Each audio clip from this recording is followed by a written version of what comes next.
I quietly pour cereal into Jackson and Lily's bowls as the morning sun highlights the calm routine we have built together. This stability was hard-earned after the custody battle that followed our divorce 3 years ago. The ghost of Sarah's affair and the child born from it still haunts our interactions. Now she wants me to care for Tyler during my custody time with our biological children. I find myself torn between maintaining boundaries and showing compassion for a situation I never created. Before I tell you how my world shattered and how I had to rebuild it, let me know where you are watching from. Hit that subscribe button and share if you have ever had to make an impossible choice between your peace and others' expectations. The first time I met Sarah was during my sophomore year of college. I had just switched my major to architectural engineering, and she was giving a presentation in my business communications elective. There was something magnetic about her confidence, the way she commanded attention without demanding it. After class, I awkwardly approached her with a question about the assignment, but we both knew it was just an excuse to talk. Our connection was instant and deep. We shared dreams over coffee that turned into dinner, and suddenly it was midnight and neither of us wanted the night to end. We dated throughout college, supporting each other through finals, internships, and family dramas. By graduation, we had already started planning our future together. I secured a position at a growing architectural firm, while Sarah landed a job in marketing that suited her outgoing personality perfectly. 2 years later, I proposed, during a weekend trip, to her favorite lakeside cabin. The joy in her eyes when she said yes is something I used to replay in my mind during happy times. Our wedding day was everything we had hoped for. Standing at the altar watching Sarah walk down the aisle, in her elegant dress, I truly believed we would be together forever. We wrote our own vows, promising to support each other through all of life's challenges. The celebration went late into the night, surrounded by friends and family who believed in our love as much as we did. When Jackson was born 2 years later, our bond seemed unbreakable. I still remember holding him for the first time, this tiny human we had created together. Sarah was radiant as a mother, and I fell even deeper in love, watching her with our son. We navigated the sleepless nights and diaper changes as a team, laughing through the exhaustion.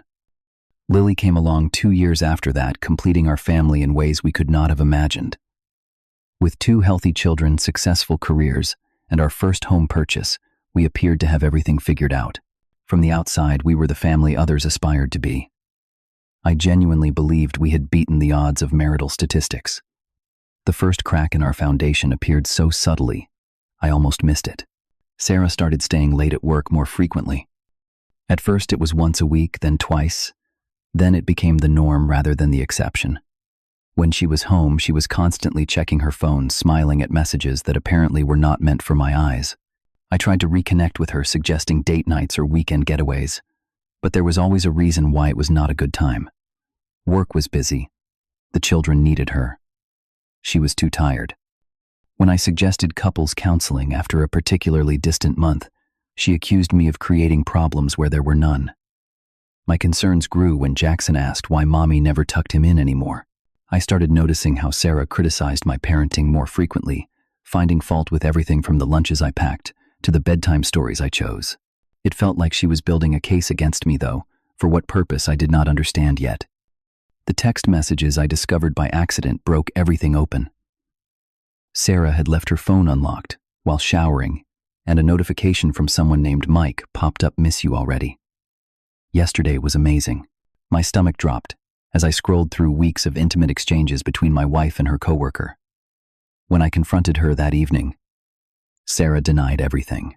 She claimed Mike was just a friend who was going through a divorce and needed emotional support.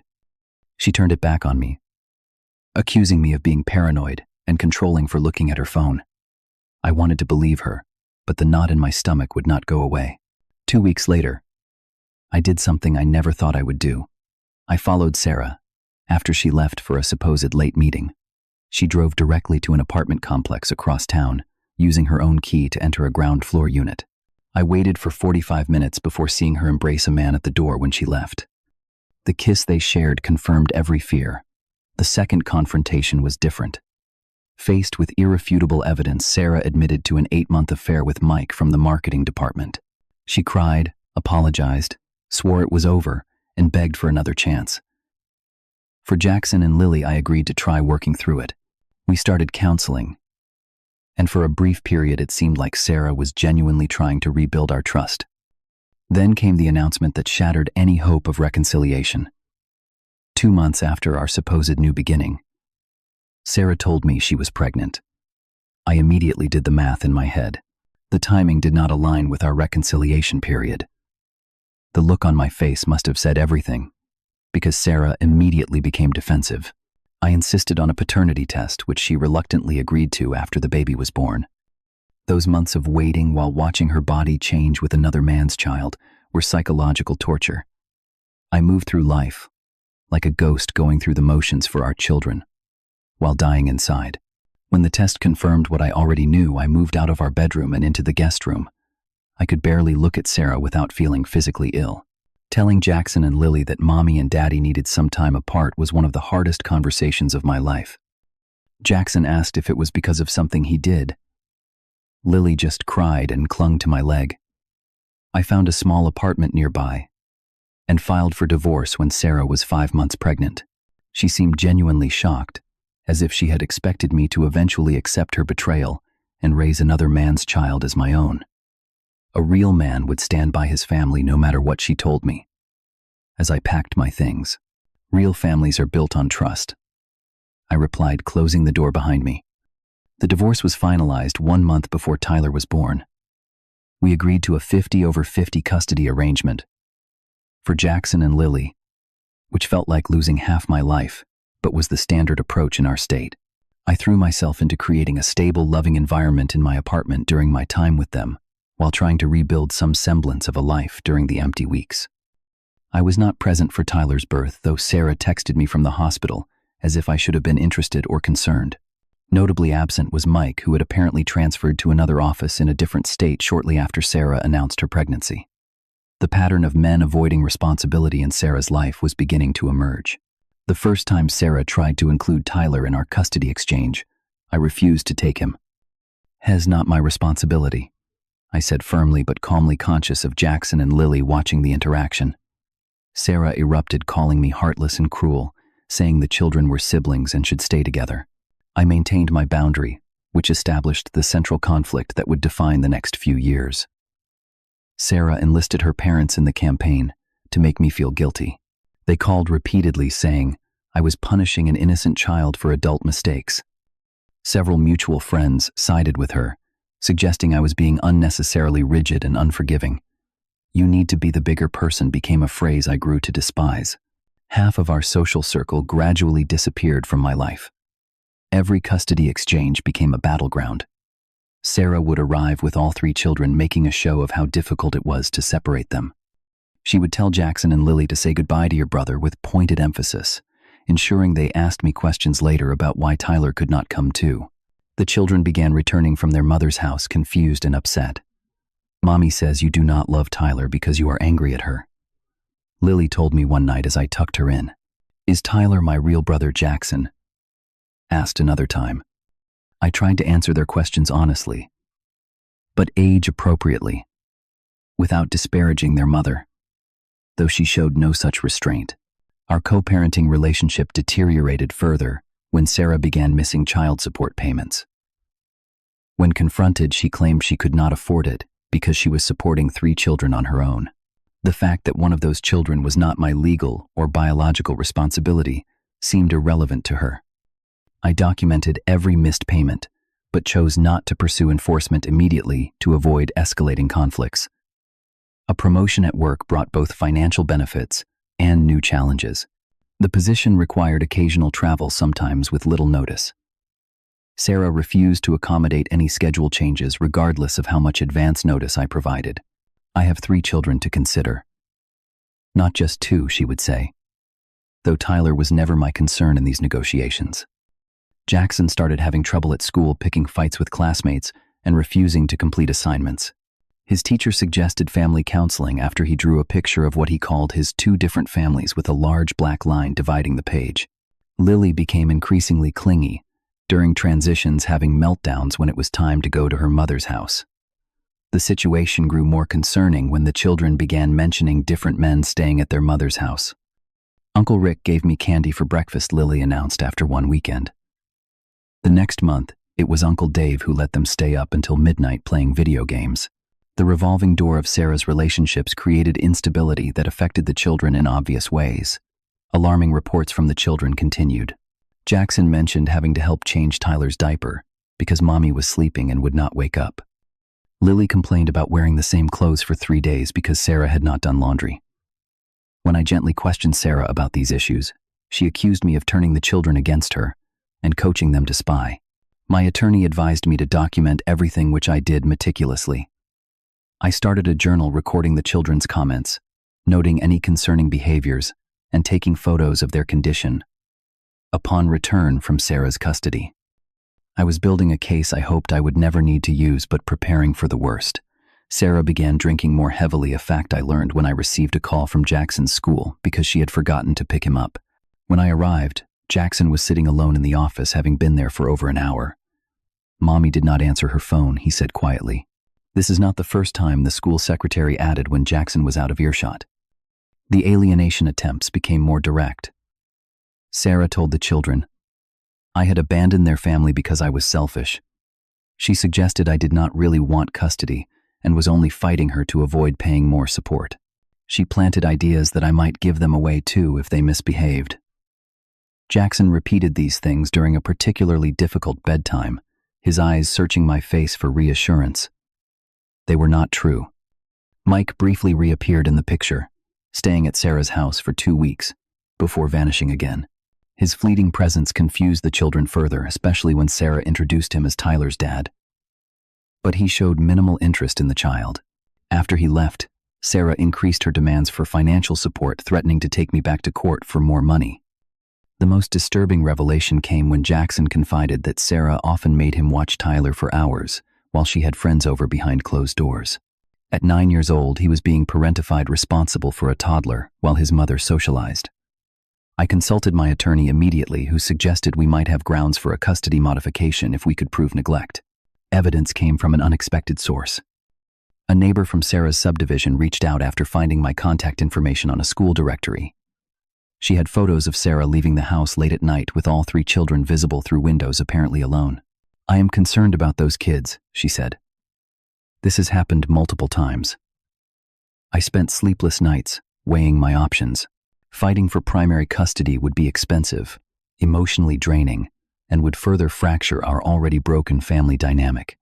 But my children's well-being had to come first, and the evidence of neglect was becoming impossible to ignore. I was preparing to file the necessary paperwork when events forced my hand in the most dramatic way possible. It was a Tuesday evening when I received a call that changed everything. Mr. Marshall, this is Officer Ramirez with City Police. There has been an incident involving Sarah Marshall and your children. My heart nearly stopped as he explained that Sarah had been pulled over after swerving between lanes. She had failed a field sobriety test with all 3 children in the car. They had been involved in a minor collision with a guardrail, though thankfully no one was injured. I broke every speed limit getting to the scene. When I arrived, Jackson and Lily ran to me, clinging desperately as if I might disappear. Even Tyler toddled toward me, confused by the chaos and seeking any familiar face. Sarah was arguing with the officers, her speech slurred and movements unsteady. The look of relief on the police officers' faces when I identified myself as the children's father told me everything about how the situation had been unfolding. The next morning, I was at my attorney's office when they opened. By noon, we had filed for emergency temporary custody based on the incident report. The hearing was scheduled for the following day, an unusually quick response that reflected the seriousness with which the court viewed the situation. I arranged for my mother to fly in to help with childcare, while I navigated the legal proceedings. Sarah arrived at the emergency hearing with her own attorney, attempting to present the incident as a one-time lapse in judgment due to stress that I had caused through my inflexibility and emotional abuse. Her strategy backfired spectacularly when my attorney presented the documented pattern of neglect, missed pickups, and inappropriate childcare arrangements. The school counselor testified about Jackson's behavioral issues and their correlation with his mother's custody time. The judge reviewed the police report from the DUI incident, looking increasingly concerned as he read the details. When he looked up at Sarah and asked if she had anything to add in her defense, She launched into a rambling explanation about how difficult it was to manage 3 children with no support from either father. The judge's expression hardened at her apparent lack of accountability. Based on the evidence presented, I am granting temporary emergency custody to the father, Evan Marshall, with supervised visitation for the mother pending a full custody evaluation, the judge announced. This order applies only to the biological children of Mr. Marshall.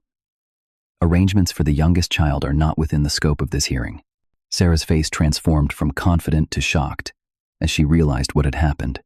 As we exited the courtroom, Sarah had a complete meltdown in the hallway, screaming that I had ruined her life and that the children would hate me for separating them from their mother and brother. Security had to escort her out, while my attorney quickly ushered me through a side exit to avoid further confrontation. In the car afterward, I sat in silence for several minutes, processing the magnitude of what had just occurred. The children's reaction to the news that they would be staying with me full-time was telling. Rather than the distress I had feared, both expressed visible relief. "Do we still have to go to Mom's house where it's scary?" Lily asked.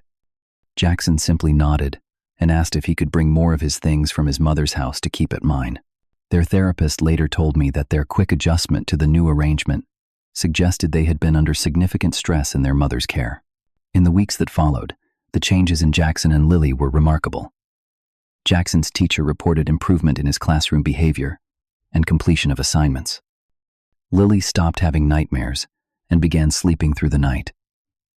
Their therapist noted that both children were displaying fewer anxiety symptoms and were more able to express their feelings appropriately. The final custody hearing occurred 3 months later, after a thorough evaluation by a court-appointed psychologist and home studies of both residences. Sarah had completed an outpatient alcohol treatment program by then and presented herself more appropriately, but the evidence of long-term neglect and poor decision-making was too substantial to overcome. The judge awarded me primary physical custody with an 80/20 split, giving Sarah every other weekend plus 1 dinner visit per week, initially supervised by her parents. Sarah missed her first 2 scheduled visitations without explanation, then showed up unannounced at my house on a Wednesday evening, demanding to see the children. I explained that she needed to follow the court-ordered schedule and suggested she contact her attorney if she wanted to arrange makeup visits for the ones she had missed.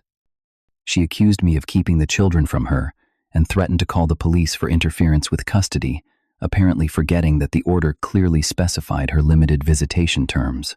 The situation reached its breaking point 1 month after the final custody order. Sarah arrived for a scheduled pickup with Tyler in tow, which was not unusual. What happened next was, instead of taking Jackson and Lily for her weekend, she announced that she needed me to watch all 3 children because she had an opportunity she could not miss.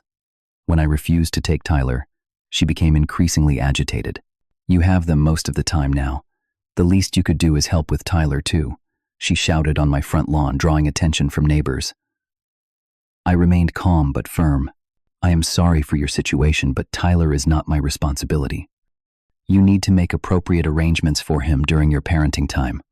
Her face contorted with rage. "Either you help with all my kids, or you get all my problems," she threatened, pushing Tyler toward my door. "I cannot do this anymore.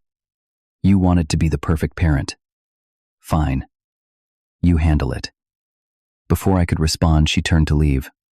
When I called after her, reminding her of her scheduled time with Jackson and Lily, she replied with a gesture I will not describe, and drove away, leaving Tyler standing confused on my porch. I could not leave a 4-year-old alone outside, so I brought him in and immediately called Sarah's parents, explaining the situation.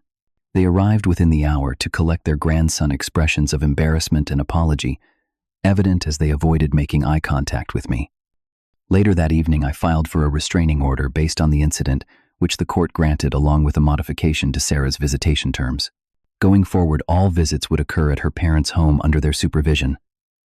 The past 6 months have brought a level of stability I had not thought possible during the darkest days of our family crisis. Jackson and Lily have settled into the routine of living primarily with me, with regular weekend visits to their mother and grandparents. The consistency has allowed them to thrive in ways that make all the legal battles worthwhile.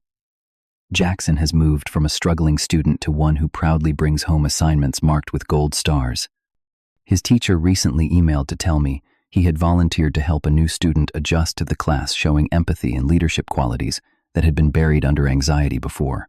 The angry outbursts have decreased significantly, replaced by appropriate expression of feelings during our nightly check-in talks. Lily has blossomed even more dramatically. The shy, clingy child who would cry at drop-offs has been replaced by a confident 7-year-old who recently performed a solo in her school music program. She has made new friends in our neighborhood and joins playdates without the separation anxiety that once plagued her. The nightmares have stopped, and she sleeps soundly through the night in her own bed.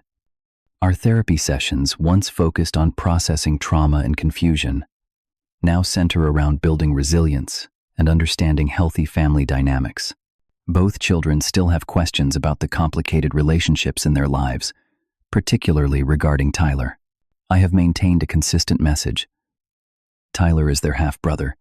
He did nothing wrong in the situation, and while he is not my responsibility, they can have a relationship with him during their time with their mother.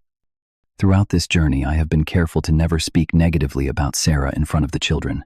When they report concerning behavior from their visits, I document it privately but respond to them with neutral statements like, "Thank you for telling me. How did that make you feel?" I want them to know they can share anything without being put in the middle of adult conflicts.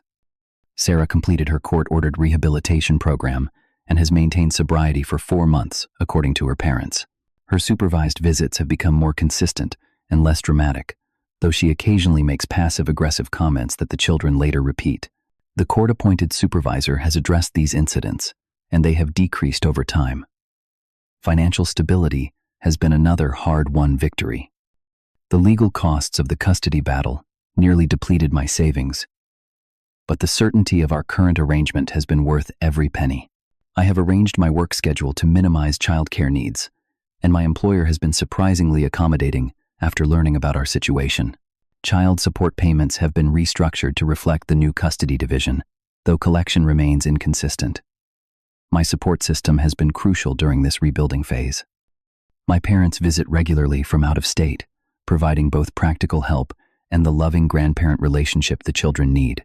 A few steadfast friends remained by my side throughout the ordeal, and I have connected with a parent support group that understands the unique challenges of single fatherhood after high-conflict divorce. The journey to forgiveness, particularly self-forgiveness, has been perhaps the most difficult aspect of moving forward. For months, I blamed myself for not seeing the signs earlier, for choosing a partner who could cause such harm to our family, for not protecting my children sooner. My own therapist has helped me recognize that Sarah's choices were not my responsibility, and that my response to the crisis ultimately demonstrated strength rather than failure. The question of Tyler continues to arise in various forms. Sarah's parents have suggested several times that I should reconsider my position and include him in some activities to make things easier for everyone. I maintain that while I have compassion for his situation, creating a false relationship would not benefit any of us in the long run. Tyler deserves authentic connections, not obligation-based caretaking from someone with no legal or biological tie to him. Sarah has slowly begun to accept the reality of our new family configuration. During a recent conversation to coordinate summer schedules, she acknowledged that the children seem happier and more stable. "You were always the more organized parent," she admitted reluctantly. These small moments of clarity suggest she may be developing the self-awareness necessary to become a more consistent presence in their lives, even in her reduced role. Both Jackson and Lily have expressed unprompted relief about our current living arrangement. "I like knowing what happens every day," Jackson commented while we prepared dinner recently. "And I do not feel scared about taking care of anybody except myself." He added a heartbreaking reference to his former parentified role. Lily simply stated, "Home feels safe now." A 5-word validation of every difficult decision I have made.